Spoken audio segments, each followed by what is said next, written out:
دا راته ووایه چې تاسو وایئ د مذاکراتو نه مخکې د حکومت داسې ګامونه پورته کړي یا کانفیډنس بلډینګ معیار د دې نه ستاسو څه مراد دی چې څه حکومت کوي تاسو پرې مطمئن یې جي داسې دا دي چې دا څه کول دي او څه نه دي کول د اعتماد بحالي به داسې نه کېږي دا خو چې موږ حکومت سره مخامخ کېنو نو مخامخ به ته خبره ورته کوو چې وروره که ته مذاکرات کې مخلص یې دا د ګامونه پورته کړه نو زموږ به هم در باندې اعتماد بحال شي او ته مخلص یې په دې خبره کې او هسې وخت نه راباندې تېروي نو ځکه چې تر اوسه پوره چې کوم دا ټریک ریکارډ دی مذاکرات آفر کړي بیا څه داسې واقع پکې وشي چې مطلب هغه خبره بیخي دویم فیز ته رانه دی خو څه ډیمانډز خو به وي چې ستاسو که د سی بي ایمز په شکل کې پوره جي سی بي ایمز خو مطلب خبره داسې ده چې اعتماد نشته دا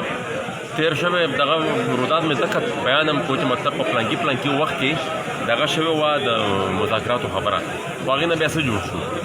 اوس چې کله موږ مخامخ کېنو هغه زموږ سی بي ایمز هم چې کوم دي په هغه به موږ سوچ وکړو چې کوم داسې دغه کېدای شي چې هغې سره به زموږ اعتماد بحال شي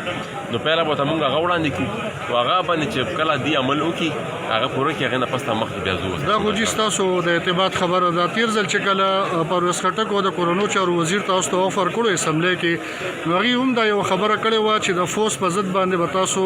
د نارو نه لاس اخلئ نو بیا در سره موږ خبرو ته کېنو دا د هغې سی بي ایم کېدای شي دې باندې به څه وایي ګوره داسې کار دی ماله د په خپله خاوره امن راولي چې کم قسم سی بي ایمز دی غواړي زار څه ته تیار دي هر قسم چې کم قسم کار دی وایي چې کم قسم طریقه دی وایي په هغه طریقه ورسره ژوند تېرومه خو